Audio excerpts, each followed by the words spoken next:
तो मेरा ख्याल है कि सवाल में कोई अगर वजन होना चाहिए तो ज्यादा बेहतर है, बजाय इसके कि जी अगर आप यहाँ पे टीवी पे बैठ के अगर आपने हमें धमकियां देनी है या पेपर पे बैठ के जंग लड़नी है, या अगर आपने मिलिटरली कोई कंपैरिजन करना है कि जिसमें बैठ के आप कहेंगे जी मेरे पास इतने रफेल हैं और इतनी मेरे पास जो है ना वो गन्स और आर्टिलरी है, तो फिर आप टीवी पे बैठ के ही फैसला कर दें और अनाउंस कर दें कि जी आप जीत चुके हुए हैं जंग। जंगें ऐसे नहीं हुआ करती। जंगों के लिए ये मेजर गौरव आलिया साहब आपको बताएंगे कि जंगें कैसे हुआ करती हैं। तो लिहाजा जो है वो टीवी पर गीदड़ बबकियां तो टीवी पर आपकी चल सकती हैं, और वॉर हिस्टेरिया और वॉर मॉन्गरिंग जो है जो आप लोग कर रहे हैं इस वक्त, मुझे बड़ा अफसोस होता है कि मतलब आप एक एनवायरनमेंट क्रिएट कर रहे हैं कि जंग जो है उसको ग्लोरीफाई कर रहे हैं आप, वॉर को नहीं ग्लोरीफाई तो करके आपको आप ऐसे लगता पेश है कर कि रहे हैं आप हमारे वो 28 पॉलिटिक्स नहीं लोग है। मारकर चले जाएंगे और यहां हम पलके बिछाए बैठे होंगे? और जो जो आपके डिफेंस मिनिस्टर कह चुके हैं कि वो किस तरह से टेरर फैक्ट्री चलाते हैं, वो आज दुनिया ने सुन लिया है।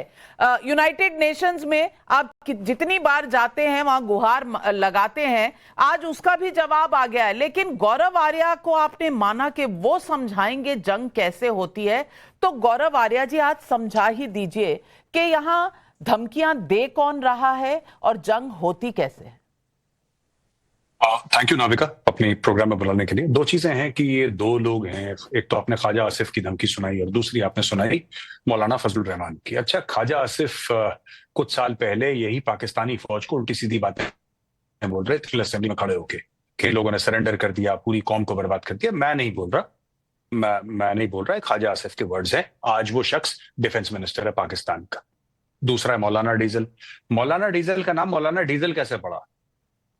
ये पूछिए, साहब बैठे हैं सामने, कि उनको डीजल क्यों कहते हैं पाकिस्तान में। इन्होंने जब बेनजीर भुट्टो प्राइम मिनिस्टर थी, इन्होंने बहुत बड़ा डीजल की डिस्ट्रीब्यूटरशिप लिया अक्रॉस पाकिस्तान, बहुत धांधली करी। तो ये लोग जिनके खुद दामन, देखिए जिनके खुद दामन में दाग है ना, वो लोग धमकियां दे रहे हैं ऐसा कर देंगे वैसा कर देंगे। ठीक है, हम लोग मीडिया में डिस्कस करते हैं, बट आई वांटेड टू से नाविका, मैं ये कहना चाहता हूं ना कि कौन धमकी दे रहा है पाकिस्तान से? रेलवे का मिनिस्टर जिसकी ट्रेन टाइम पे नहीं आती, डिफेंस मिनिस्टर जिसका काम है फीते काटना।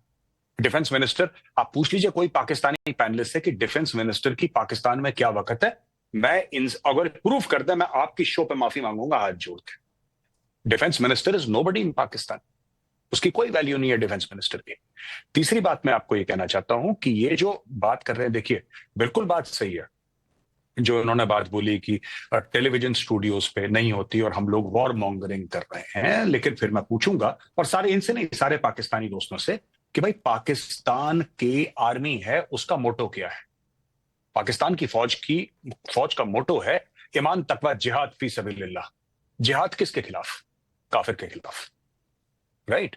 तो उनके लिए जिहाद ठीक है, लेकिन हम अगर टेलीविजन स्टूडियो में नाविका कुमार ये बोलते हैं कि हम पाकिस्तान से इस तरीके से प्रतिशोध होगा या बदला होगा, तो फिर Navika Kumar obviously is not a professional journalist, वो गलती कर रही है, उनको नहीं बोलना चाहिए। पाकिस्तान गर्दन काट दे 4-5 लोगों की, 15-20 लोगों की, कोई दिक्कत नहीं, घर की बात है, right? But if we respond even in the television studio, we are somehow wrong. Pakistan से जो लोग ये सब बातें बोल रहे हैं नाविका, आप उनकी प्रोफाइल चेक करें। क्या आसिम मुनीर ने एक धमकी दी? एक धमकी, सिर्फ ये बोला कि हाँ हमें पता है कि हम अपने वतन की रखवाली कैसे करेंगे। इसके अलावा क्या आसिम मुनीर ने ये बोला कि मैं न्यूक्लियर मार दूंगा?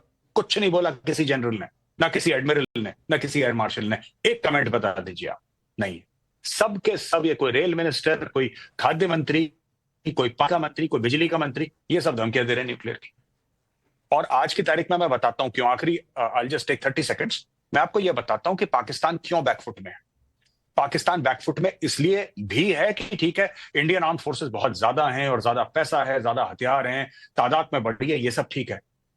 लेकिन ऐसा नहीं है कि हर समय जो तादाद में बड़ा रहता है वही भारी पड़ता है, ऐसी बात नहीं है। इशू ये है कि पाकिस्तान में लीडरशिप नहीं है। शहबाज शरीफ को किसी ने इलेक्ट नहीं करा और उसको अपॉइंट करने वाला आर्मी चीफ है, और जो लोगों का फेवरेट है वो जेल में है। ठीक है जी? तो जिस कौम में लीडर ही ना हो, अभी जिस कौम का लीडर ना हो, वो क्या लड़ेगी? Without leader you can't fight, you can't fight. ये तो आप मानेंगे याकूब साहब, ये तो आप मानेंगे कि लीडर जो एक्चुअली पॉपुलर है वो जेल में है। इसी तरह से पाकिस्तान चलता है। और आपके वजीर आजम जो है वो तो कह रहे हैं कि कल परसों तरसों कभी भी हो सकती है भारत की तरफ से हमारे ऊपर चढ़ाई। अब कहीं ना कहीं खौफ तो है। देखिए, जो लास्ट पॉइंट मेजर साहब ने आइडेंटिफाई किया ना, ये सबसे बड़ा प्रॉब्लम है इस वक्त पाकिस्तान का, जो मैं एडमिट करता हूं कि इस वक्त जो लीडरशिप क्राइसिस है, द प्रॉब्लम इसके जो इस वक्त एक आम आदमी है वो समहाउ ये बिलीव करता है कि जितनी कौम इस वक्त डिवाइडेड है, नेशन जितनी डिवाइडेड इस टाइम हुई है, इससे पहले कभी डिवाइड नहीं हुई। और ये इतने बेवकूफ हैं, इतने स्टूपिड है कि अगर इनको चाहिए था कि ये कॉन्फिडेंस बिल्डिंग के लिए और ये एक ट्रस्ट गेन के लिए कि अगर इस वक्त वो ये तो काउंट डाउन स्टार्ट कर दिया है कि डिफेंस मिनिस्टर कह रहा है कि 2 दिन बाद 3 दिन बाद इंडिया अटैक कर देगा, लेकिन आप एक पॉपुलर लीडर को एपीसी कॉल करके आप उसको बुलाए और आप एक पब्लिक का ट्रस्ट गेन करें। तो आप मान रहे हैं ना कि पाकिस्तान में कोई लीडर नहीं है, आप ये भी मांग रहे हैं कि पाकिस्तान बहुत डिवाइडेड है, आप ये भी मान रहे हैं कि पाकिस्तान में जो हुकूमत है वो कहीं ना कहीं, आपने जो इस्तेमाल किया शब्द अगर मैं इस्तेमाल करूं तो आपको आग लग जाएगी, आप कहेंगे कि मेरी सीनियरिटी के बावजूद मैं ऐसी भाषा यूज कर रही हूं। लेकिन उस्मा जी, उस्मा करदार, इस सवाल का जवाब याकूब साहब को तो आप दे सकती हैं, आपको देना भी चाहिए कि आपकी कौम में पैसे हैं नहीं, लोन आपको चाहिए आईएमएफ से, यूएन में आपकी जो आज फजीहत हुई है वो अलग है, और दुनिया में जो आपकी टेरर फैक्ट्री का दिखा दिया है पूरा कारनामा आपके डिफेंस मिनिस्टर ने, वो भी आपको बेनकाब कर चुका है। अब बताइए, अनपॉपुलर लीडर जिसे अपॉइंट आर्मी चीफ करते हैं वो कितना को लड़ लेंगे भारत के साथ? देखिए, सबसे बड़ा आप लोगों का प्रॉब्लम ही ये है, पाकिस्तान को बने हुए 75 से ज्यादा साल हो गए हैं, आपको आज तक ये हजम ही नहीं हुआ, आपको ये हजम ही नहीं हुआ कि पाकिस्तान एक रियलिटी है ग्लोब पे, तो आप हर वक्त इसीलिए तलमलाते रहते हैं। आपको ये भी नहीं हजम होता कि दुनिया की 5th लार्जेस्ट स्टैंडिंग आर्मी बेहतरीन है पाकिस्तान की, बेहतरीन हमारी इंटेलिजेंस की एजेंसीज हैं, ये भी आपको हजम नहीं होता, इसलिए आप हर वक्त फ्रस्ट्रेट रहते हैं, हर वक्त आपको प्रॉब्लम रहता है। टॉप 10 में नहीं है, थोड़े फैक्ट्स के साथ आपके रिश्ते थोड़े कमजोर हैं। सिर्फ एक फैक्ट सही बोला आपके डिफेंस मिनिस्टर ने, वो फैक्ट था कि आप टेररिज्म एक्सपोर्ट करते हैं और आपका कोई एक्सपोर्ट है नहीं, आपकी इकोनॉमी मुझे लगता है 90 नंबर पर होगी, और कटोरा आपका हमेशा तैयार रहता है। आप मुझे समझा रही हैं 5वें नंबर की इनकी अगर आर्मी है तो गौरव आर्या आज मैं, मुझे लगता है कि जनरल नाविका कुमार बन जाऊंगी। हमें पूरी तरह नहीं, मैं एक बात बताता हूं, इन्होंने बिल्कुल ठीक बोला कि 5वें नंबर की आर्मी है, लेकिन मैडम को हमें एक बात और बतानी चाहिए कि 5वें नंबर की आर्मी तब अच्छी लगती है जब आपकी 5वें नंबर की इकोनॉमी हो, राइट? चाणक्य ने कहा था बहुत पहले, 2500 साल पहले, चाणक्य ने कहा था, from the strength of the treasury the army is born. कोई भी देश जिसकी इकोनॉमी बेकार हो, जिसकी इकोनॉमी पुअर हो, उसकी आर्मी अच्छी नहीं हो सकती। तो ये सब बातें आप देखिए, ये कहते हैं कि नंबर 1 इंटेलिजेंस एजेंसी है, नंबर 1 हमारी आर्मी है, इनकी एजेंसी को ये नहीं पता लगता कि कब इनके आर्मी के कैंपों को बीएलए वाले ठोक देते हैं, और इनकी आर्मी को ये नहीं पता लगता कि ठोकने के बाद हमें एक्शन क्या लेना है, राइट? सो टूरिस्ट्स को मारना वो एक अलग चीज है कि निहत्तों को मार दिया। यहाँ पे पाकिस्तानी फौज परसों नरसों इन्होंने 10 बंदे उड़ा दिए पाकिस्तान आर्मी के, एक बटन दबाया बीएलए ने 10 बंदे उड़ गए।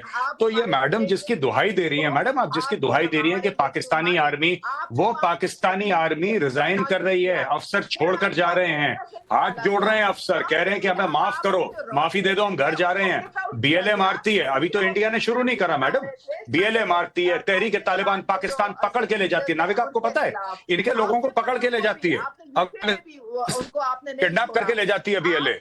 तो ये सब चीजें हैं, बट मैडम ये आप गलत बोल रही हैं। 5th लार्जेस्ट आर्मी, आपकी जो भी 5th लार्जेस्ट आर्मी हो, आपकी 5th लार्जेस्ट आर्मी जरूर होगी मैडम, लेकिन वो आर्मी उसी को शोभा देती है जिसकी इकोनॉमी हो।